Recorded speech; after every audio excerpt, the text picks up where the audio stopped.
And sir, there is in some countries for some periphery, remote periphery, they have a program that they enroll some of the students from that local area, and after graduation they will serve at least 2 or 3 years in their area. In Bangkok, as Thailand, they are doing this. This is a part of this program we have seen in many other countries. This may be one issue, but that's the enrollment issue. There is the other issue that we have been thinking, because we have a what we call cadre service, whether we can individualize the cadre, whether that service is meant for that hospital, right, whether we can be for that rural hospital, whether we can advertise within the cadre system, without losing any benefit from the government, whether that service can be advertised, that are you interested to go to this hospital, into this post. Then if somebody applies, then you will go there. Right. We can tell them that if you go there for 2 years, you will be given 10 marks for your postgraduate examination, or you will be given an opportunity to have a training in foreign, something like that, so that people can be attracted. Otherwise, if the worst possible places, nobody will apply. So we have to, I think these are some of the things we are really thinking. Okay, sir. Sir, you have already told that I think people also feel that new medical colleges are mushrooming. So, whereas the old medical colleges, including the public ones, are not being able to maintain their optimum quality, especially in respect to faculty issues.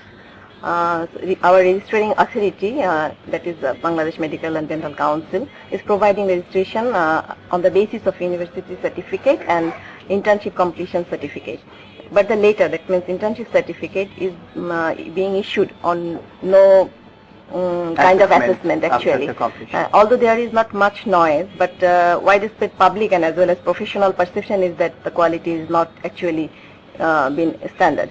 So what is your stand in further strengthening of accreditation process as well as of regarding the quality assurance? The quality assurance in medical training or being a doctor is the issue. Right. The better quality assurance we can do, the better off we are. Right. The movement towards the structural training during the internship should be better than just going to an internship and then not supervision and not really feedback. So yes, BMDC does give a certificate after the end of 1 year. If they have got a certificate, they have been trained, they are registered. Without any assessment. Right, without any real assessment. So I would think that if we could introduce the assessment period during the internship, what is the level of their education and what their performance, things should improve.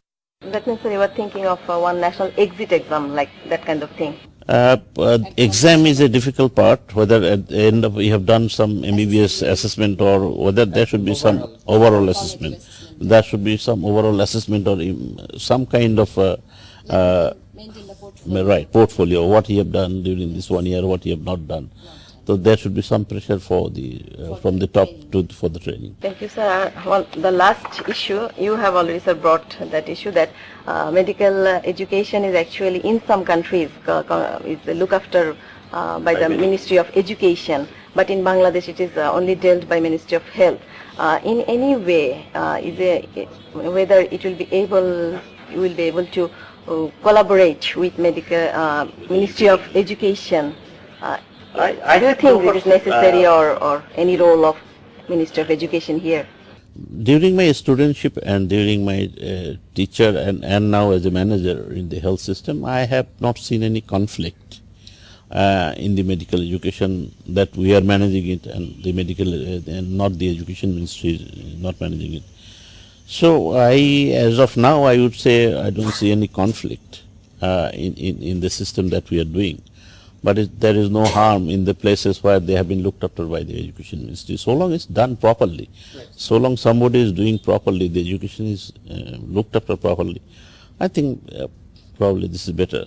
Since this is a specialized sector of education, maybe health ministry may be more qualified to look after it than the other, but not necessarily the other way is true, that education ministry may not look after it, and that is also not true. So as far as we are concerned, I think we are reasonably happy. Thank you very much, sir. Sir, we will broadcast this with FAIMER website worldwide. I hope you have no objection for this.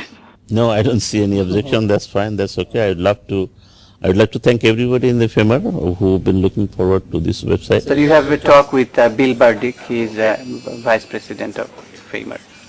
So he conveyed his regards to you. I would like to tell everybody that get into the development of the medical education, both undergrad and postgraduate, and not only, as you said, you do some consultation in teleconsultation and etc.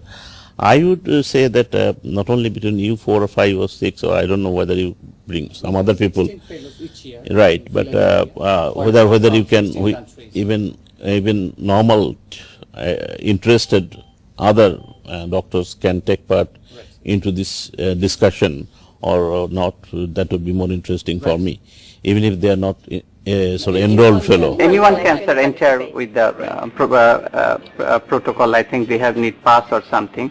So any medical teacher can access to FAIMER website. And this will be archived. This interview will be archived there for as long as. Appeal that more From Bangladesh, more teachers can participate into this program. It's really enlightening. That would be my approach, that try to get more people in as much as possible so that everybody can participate. And we have also planned to make a regional institute in Bangladesh, and I have told them that what is you. Yes. Thank you very much for your time.